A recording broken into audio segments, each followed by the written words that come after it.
Nikki and welcome back to Live a Little, your cozy corner of the internet where we explore all of the in-between parts of life, the unpolished, the messy, the honest parts that you may not always feel like you have someone to talk about them with, but we do it all judgment-free.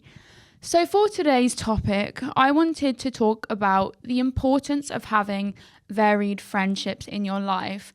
I've been thinking about this a lot recently. I feel like it's the general overarching thing with every single one of these episodes is that it's something that I've been mulling over a lot. And as I get older, I have been thinking a lot about how my worldview of what a good friend is or what it means to have different variations of friendships means. I think when we're younger, similarity is what draws us to each other and draws us to people. It's like you're 4 years old. You love pink.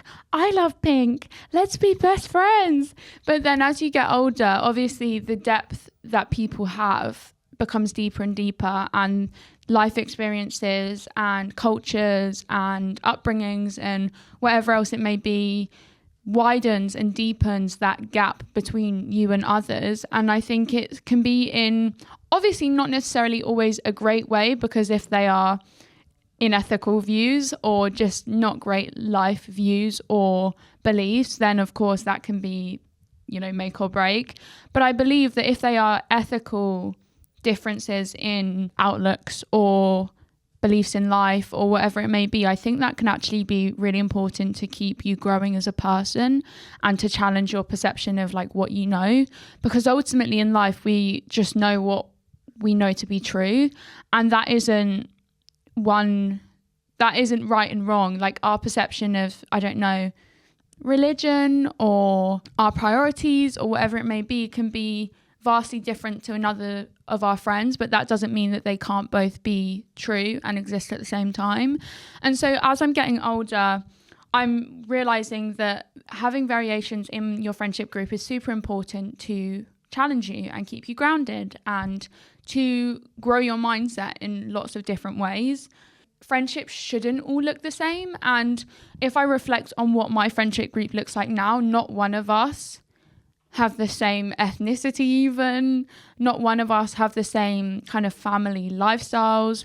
Not one of us have had the same upbringings. And that is not to say there's anything wrong with that, because I also do believe that things that make us similar are what bring us together and what make us feel seen and heard. It could be the same with me saying if I had another friend that had a chronic illness, that would be a similarity that bonds us and that makes us closer.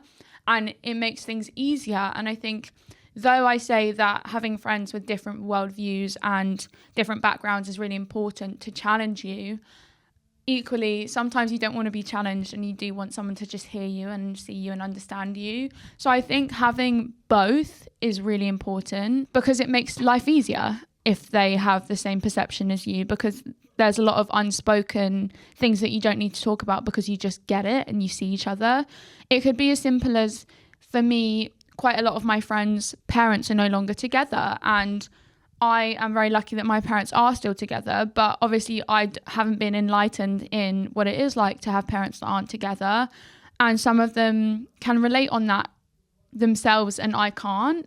And it's the same with me and my chronic illness. It's the same with maybe someone being atheist and someone being really religious. Every single thing that we know to be true in our minds and in our lives it doesn't have to be like detrimental to someone else. I think that, because someone has a different perception on something doesn't mean that it has to be a red flag. I feel like even say in dating, you could go on a date, and on that first date, if maybe family is not a big thing to them, of course these are things that are important, like values are really important, but before making preconceptions and judgments on why maybe family isn't a big thing to them, think to maybe discuss more about why that is. Maybe it is their upbringing. Maybe it is, I don't know, a different worldview, or it's something bigger than just like, oh, they don't care about family. I'm sure it comes from a deeper rooted place.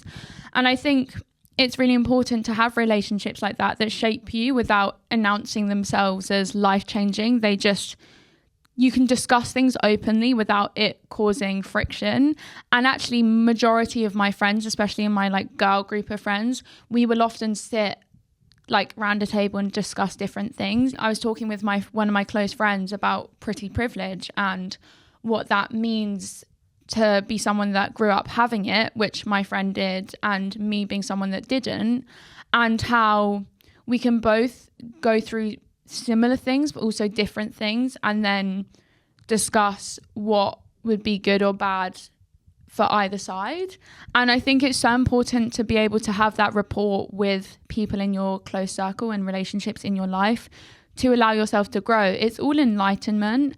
And I think if we don't allow ourselves to challenge our own perceptions of what we know to be true in reality, and we don't have that growth mindset, then we get very stuck in our own ways, and we only believe that like it's our way or the highway. And I think it's super important to like communicate differences in opinion and differences in perceptions or right and wrong, so long as it's obviously like in an ethical way and it is right morally. I think there can be so much grey area in how different things are interpreted, and I think that is almost like a beauty to, as you get older, people shouldn't have, in your friendship group, shouldn't all have the same life stories, shouldn't all be the same ages, shouldn't all be the same colors, shapes, sizes, whatever it may be. And if that just has happened to be the case and you've fallen into that's completely fine. Those are your people too.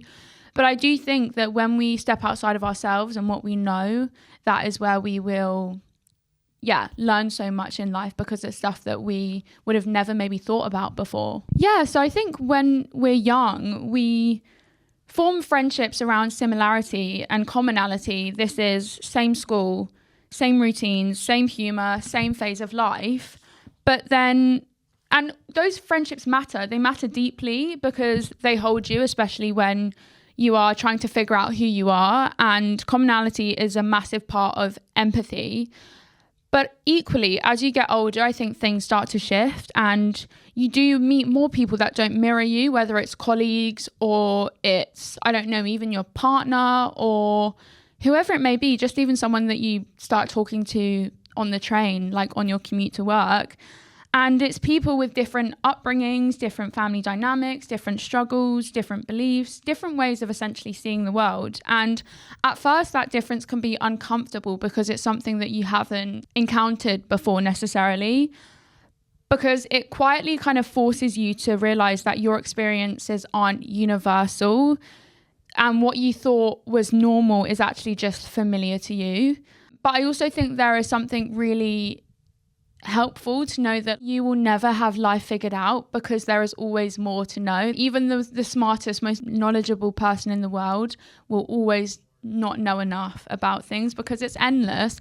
And so I think you can make a bit of peace in that you will never understand, like, I guess in an existential way, the meaning of life, or like why we're all here, or fully figure yourself out, because life as a concept is kind of ever evolving, and perceptions of things and outlooks and cultures are ever changing. So I think it almost allows you to make peace with the fact that you never need to have like a set belief or identity within anything or what you know to be true. And that's a good thing, because I think when we allow ourselves to challenge our own processes of thinking or our own outlooks of life, as simple as a topic it may be, it allows us to connect better with other people. And I think connection is so important, and just making peace with that you don't need to know everything, and it's in not knowing everything that we learn. And I think like enlightenment is my favorite way to explain why it's important to have varied friendships. If I had to sum it up in one word, it's basically just, it could be something as simple as, for me, I was watching a film with some of my friends, and it was not a horror film, but basically it was like, I think we were watching The Lion King or something, and I was saying, isn't it crazy how the majority of villains in films have facial differences and are given these facial augmentations because it's the only way that in media they feel that they can portray a villain, and how that is really damaging for someone like me that has a facial difference, because that is then portrayed in wider society, and what is then kind of perpetrated as what's known to be true, and we then feel more ostracized and made to feel like a monster. And my friends were saying, oh my goodness, we would have never thought about that because it's not something that we've had to deal with. And I think that's exactly why it's important to have varied friendships. It's basically just opening up their eye to maybe certain things that they wouldn't have otherwise considered because it didn't affect them. And I think that's what life is in general. It's basically just trying to make one another subconsciously, not like this is what you need to know about, this is the truth, this is like a lesson I want to sit down and teach you. It's not that, or trying to tell them what they know is wrong, but basically just like with just knowing each other and different life experiences, it allows you to enlighten people in a way that doesn't have to feel forceful. It doesn't have to feel preachy. It can literally just be an open discussion, or like, have you ever thought about that? I think the whole point is to like provoke thought in one another. And once you see that, you can't unsee it, and you can't unsee how much value variation brings to your life. It's even variation in different types of foods and things like that. If you only know one thing, you only know that one thing, and then you miss out on so many other foods and cultures and things. And so I think it's so important to constantly be searching to learn more and know more. Yeah, so I think that's what I really wanted to talk about, because I think we're kind of taught to fear difference. I think as humans, we're kind of programmed to believe that dissimilarity is a red flag, difference in opinions, difference in ways of living, in worldviews. And actually, we're taught to kind of subtly realize that like similarity equals safety, and thinking differently to you must mean that you are incompatible with someone, whether it's in a friendship or in a romantic relationship, and that it will in turn cause friction down the line. But the older I get, the more I realize how much beauty there is in ethical differences and perspectives that sit outside your own, but are still rooted in kindness and care and respect. Not different views that harm or different views that invalidate, but differences that are shaped by experience. And being close to people who don't see the world the way that I do has taught me that disagreement doesn't automatically mean disrespect. If anything, it's kind of the opposite. It's kind of like, wow, isn't it amazing that we can challenge one another's way of thinking in like a really healthy, open, communicative way. And you can still learn from someone without becoming them. And I think that's it as well, is sometimes I think we're so scared to learn or think about another worldview or a world outside of our own, because we're scared that we'll kind of be shaped by that too much, that we'll lose our own sense of identity and self. But I think that we can keep our sense of self and our individualism while still growing in what we know to be true. And so I think that's what I'm learning, is that you can hold your values firmly while still making space for someone else's. And I think that's also what I've learned in people pleasing, is that dissimilarity felt like, because it would cause friction in a friendship, or that's what I worried about, is having like a disagreement or a different perspective on something, or even a different interest. It could literally be me saying like, this football team is better than this football team. Not that I ever watch football, but like for an example.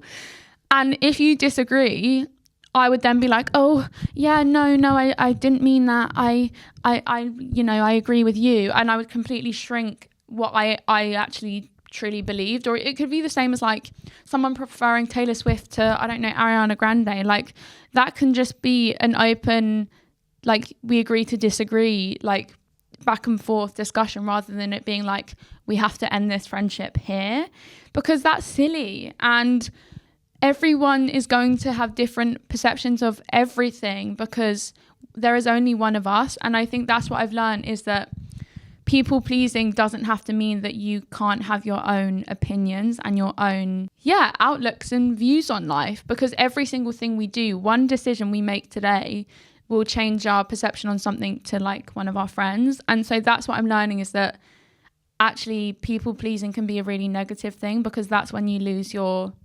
individuality and your sense of self, because you're constantly just agreeing with what other people are saying because of fear of being disliked or dropped, I think. And I was so worried about maintaining friendships growing up, and that dissimilarity would cause an issue, because friendships are fickle like that. that I just, wouldn't ever express any opinion different to whatever one they were expressing, whether it's in like a big, deep philosophical way about a topic, or literally as simple as like, my favorite color is blue. Oh, mine's actually purple, but now you've said it's blue, mine is now blue, so that we can remain friends, basically.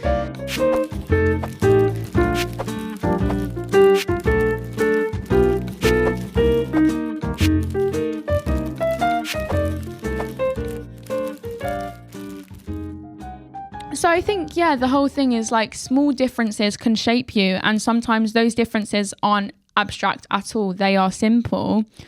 For just an example, like I said, it could be as simple as just if you've not ever experienced something, you don't know. And so I think if you go through life in a really humbling way, like, I don't know about these things, please tell me more, I think that is the best way that you can also make friendships with other people, is if you're like, oh, please tell me more about this.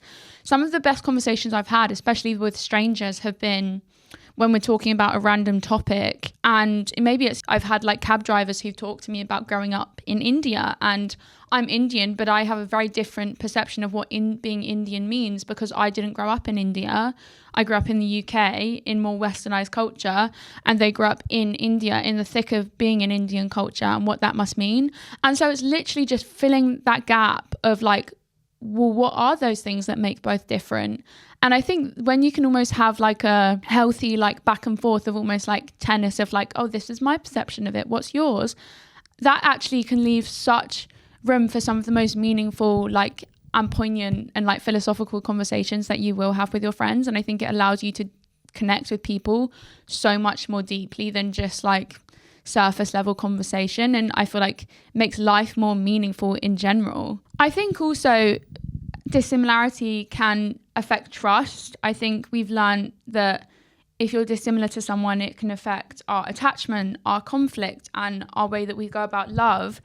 And it's in things that I've never had to question that have suddenly become things that I've needed to listen to, and I've really been glad that I did. Not to fix them and not to compare, just to understand. And I think that is the whole point of why having varied friendships is so important, because it teaches you that your life and your lived experience isn't the blueprint, it's just your version. And being close to people with different versions of life and of experiences and what they know to be true of like what life is as a concept is really important. And I think letting go of the whole same life stage thinking is imperative to develop as a human and to grow. I feel like there's this unspoken pressure that our friends should be in the same place of life as us in order to remain compatible with us, whether it's the same age, the same milestones. For example, I don't know, some of your friends are getting married and you're still single, or some of your friends are having kids and that's just not something you either want or are in a place to do or can do, or just are at the same pace. Maybe you want a really simple, mundane life, which is completely fine, but one of your friends is like girl boss, like always striving for more and bigger work achievements. Both can be okay and right, but doesn't mean that because one is doing one and one is doing the other that you need to inflict that version that they're doing on yourself. I think both can be right at the same time. And some of the most grounding friendships I've had with people older than me, are younger than me, or have completely different life views and are in different life seasons. Actually, growing up, a lot of the people that I had some of the most meaningful relationships with, that I resonated with the most deeply, were my mum's friends, not people my own age, because there was a different level of depth there, and there was a different level of like emotional maturity that I was more on their kind of wavelength of than someone that was my age and like a normal 8-year-old self. And I think that's what is really important, is that like some of my favorite conversations are with people that I actually have very little in common with, but that is kind of why they're even more interesting, because I think sometimes commonality, as important as it can be quite boring at times, because then there is sometimes not new things to discuss or talk about that are challenging or different. Friends who aren't chasing the same things, it's friends who remind me that there isn't one correct timeline or one correct worldview, basically. And those friendships, I think, pull you out of comparison and widen your sense of what life can look like for different people all over the world.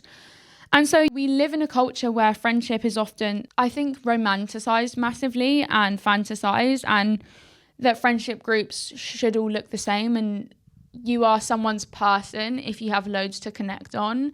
And I think that can be true to an extent. It's like, oh, you're my person, you just get me. But equally, I think someone can also be your person and it take a bit of time for them to work out like how you think and how your mind works. Like I have both friendships where from the moment I met certain friends, it was like, you just see me, and it's like this unspoken understanding. And then others, they need a bit more work, but actually can still have the same value, just in a slightly different way. Not everyone needs to think the same or live the same. I think the whole like, you're just like me trope in relationships and friendships can actually be quite like damaging. And I had that a lot, actually. I was actually really fickle in if someone had one kind of slightly different, I don't know, like it could be as simple as like, oh, someone finding something funny that I don't find funny. I would then define that as like, oh, they're not my person. Like they just don't get me, or like they said this and that didn't quite agree with me, and like therefore we just don't align. We just don't, it's not going to work as a friendship or like even in a romantic way. And actually that's just very fickle to kind of be like, okay, yeah, like that's it, we're done. Because friendships don't work like that. They're things you have to constantly build on and constantly ever grow on and develop. It's the same with like a romantic relationship, where it needs a lot of hard work actually to continue evolving and growing, and for you to both grow together. Yeah, I think from like the age of time, we learned that, oh, you're just like me, we speak the same language is important. Of course it's important, because you can relate to things that other people won't. But it can actually be really damaging, because then you define the significance or importance of a relationship based on what makes you similar as people. And I think someone can see you just as deeply but not have the exact same perceptions on a situation or on life than the one that thinks about things the exact same way that you do, if that makes sense. But because real friendship isn't about sameness, and it's out of curiosity, and it's out of mutual respect, and it's out of care. Some friends I've learned are not going to be just my person and meet me where I am with every single thing in life. But that's okay. I've made peace with that. Some friends are for laughter, and some friends are for depth, and some friends are to ground you, and some friends are to challenge you or to lift you up or to celebrate you in a different way. It's not one size fits all with friendship, and they don't need to be your everything. I think it's very different in the sense, I think this is why we're even pickier in terms of romantic relationship, because it feels like you've only got that one person that needs to match you in every single way. So I think romantic relationships is a completely different topic, because it's like that one person does need to match you in some regards. But in terms of friendships, where you have a bit more space to like push and pull, because they aren't necessarily going to be your like romantic life partner, I think you can realize that they don't need to be your everything, and they don't need to fulfill you in every single way in life in order for them to be a good friend or be the right fit in your life for you. And so varied friendships aren't always easy. And so I think that's why sometimes as soon as like someone with a different opinion arises, you're like, yeah, we're not gonna be close, we're not gonna be friends. But actually sometimes you just will misunderstand each other, and sometimes there will be the wrong thing said, and sometimes you realize you never had to think about something before and now you will, because you've been enlightened to it, like my friends with the whole villain facial difference thing. But learning is how you stay curious, and instead of being defensive about it, some of the most valuable things a relationship can teach you are the things that you wouldn't have known otherwise. And so that is what I'm learning, is that dissimilarity doesn't need to lead to defensiveness or friction, and it's not a red flag, it's actually a green flag, especially if it's just different perspectives but not in a moral different way, if that makes sense. And having friends with different lived experiences have softened my judgments. I think they've deepened my empathy, and made me more aware of a world beyond my own. I think we get caught up in our own heads and in what's consuming our worlds, that sometimes we struggle to look outside a world of our own. And I think it's really important to do that for also perspective as well. And I've realized that over time, really, I think the healthiest relationships of any kind don't mirror what you already believe. They softly challenge you. Not in a confrontational way, not in a way that makes you feel small or in a way of like, I know more than you, but just in a way that asks you to pause, to look again, and to consider that what you know isn't wrong, it's just incomplete. And a lot of my closest friends are deep thinkers. Like, we've lived a lot of life in different ways. And I think that's why we've connected and resonated with one another so deeply. We've spent a lot of life getting a lot of life experience under our belt in good ways and bad ways. And I think it's bonded us, honestly, a lot more. There's this shared understanding, I think, when you grow up with a lot of experiences from an early age. And sometimes it's painfully and sometimes it's differently than others. But I think growing up and going through so much but still choosing to be open is really difficult at times. Like, there's times where, because I've been through so much in life, I'm just very shut off to any other person's idea or outlook on life than my own. Like, even the whole like everything happens for a reason idea, I find that very damaging. But I also think that if in someone's life that is what they need to tell themselves or believe to be true to get them through some of the hardest times, then that is also okay. And so I think you can like disagree on like some of the most simple things, but also be like, well, that doesn't need to be wrong, because if that's right for you, then that's right for you, and that's what helps you through.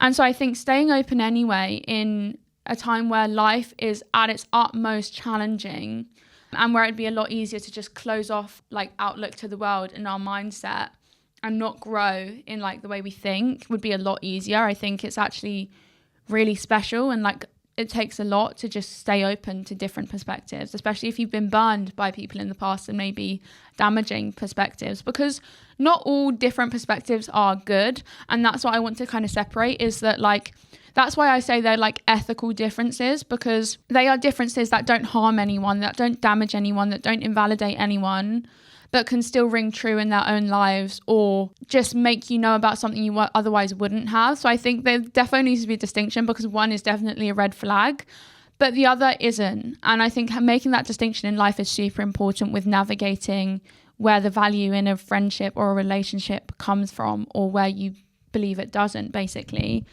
Those friendships don't just comfort me, they stretch me. And I think stretching one another is really important in life, especially when we can get stuck in one worldview or a one-track mind. I think being gently challenged by people who care about you is one of the greatest forms of respect there is, honestly. And I think it's almost something beautiful that you have such like a deep and healthy relationship that you can talk about topics without having to walk on eggshells with one another. Obviously, tread gently if it's something that maybe the other person will have a hard time hearing or be different to yours in a real way. But I also think that there is so much respect that you can have for one another when you feel like you can challenge like a different way of thinking gently, basically.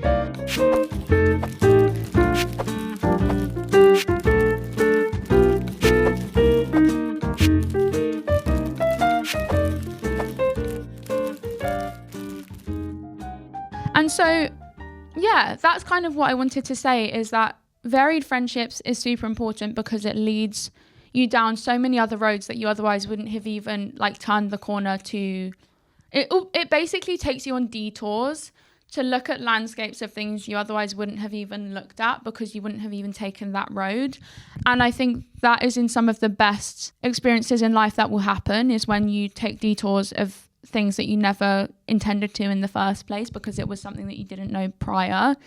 And so my little thought of the week is, if your circle looks, thinks and lives exactly like you, which is completely okay, there is no shaming here, that is normal. And especially if you grow up in maybe a countryside or places where people look more similar. I'm very, very lucky that having varied friendships is a lot easier, because I live in a city. I live in London, which is like every single person is different, because there is so much room to be different.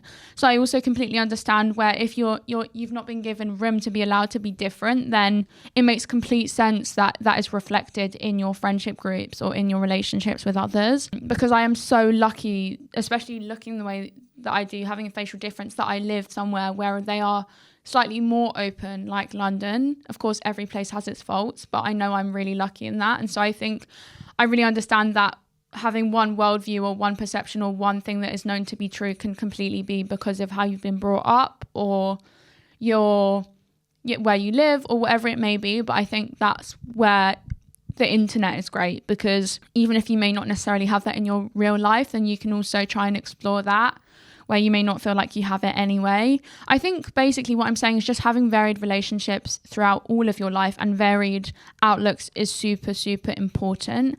And actually the opposite can be quite detrimental, because it doesn't allow yourself the room to grow. So with that being said, if your friendship group does look the same, maybe ask yourself why. It, again, not in a guilty way, but in a curiosity way. Who widens your world just by being themselves? I could list more than two hands how different friendships and different relationships through my life, whether it was for one point in my life or is current or is ongoing, friends that are constantly challenging what I know and what I know to be true by just existing and being in my life. And yeah, I think just asking yourself, what do you feel like you could do with more of in those friendships? And I think having a really healthy dialogue is super, super important. The healthiest relationships have a really good line of communication where you can challenge one another without it being detrimental. And so yeah, just ask yourself that in a curious way. Why do you think your friendship group looks the way you do, and what qualities in each of your friends do you feel like has grown you as a person? It doesn't even need to be like a difference in worldview or religion or things that are a bit more deep and divisive. It could literally be they approached a situation in a lot more of they approached a situation where I would have taken a pessimistic lens to it instantly in a more optimistic way, and I want to grow in that. You know, it could even just be outlook. Like, it does not have to be like a deep, like divisive thing. It could literally just be a simple outlook or way that they like go about their day. So yeah, I just kind of wanted to talk about that, because I think in a time where friendships can often feel like you being the same as others is what should draw you to one another, which that is true, and both can exist at the same time. I think that it's also a more divisive time than ever. And I think having relationships where it feels like a healthy dialogue is super important, because it's very easy to get just stuck in what you know. And so some friendships will mirror you and others will stretch you, and both matter. You cannot have one without the other. But the ones that quietly change you, the ones that teach you without announcing themselves, those are the friendships that will stay with you for life. And if you're lucky enough to have people in your life that see the world differently to you, hold on to that, because that is a beautiful thing. Life experience is the one thing that all of us have in common to draw upon and to find commonality and dissimilarity in. And so, yeah, that is what I wanted to say. Hold on to how lucky you are actually to live somewhere or have a group of friends or relationships where you have the privilege to have different worldviews or different experiences to grow from one another. I think there is so much privilege in actually being able to draw upon like people's life experiences as your guidance is, basically. I think we are all basically lessons for one another, and I think that's super important to look at them in a really open-minded way. So yeah, I think as I get older, it's definitely something I'm thinking about more, how friendships are not one size fits all, and that is okay. And different friendships mean different things, and that is okay. And I just think it was something that's really important in a time where we can feel more different than ever, to actually find some comfort in that, and why actually differences are really important, especially with your close relationships and loved ones, so long as they are conveyed in a positive and respectful way. So maybe sometimes it's worth, when you're just sat around the table with friends, just throwing out an idea that you guys have never discussed, and just like, not something really divisive, please, but just something that can be really simple. It literally could be like, why is this musician better than this musician? It could literally be Drake versus Kendrick Lamar, and just let that just do the talking for itself. It could be something super simple, but I think practicing open discussions is super important. It's kind of like a gentle debate, and I think we all need gentle debates in life to grow. So yeah, that is this week's topic. I think it's just a really thought-provoking one, because we can all relate to it at any age of life.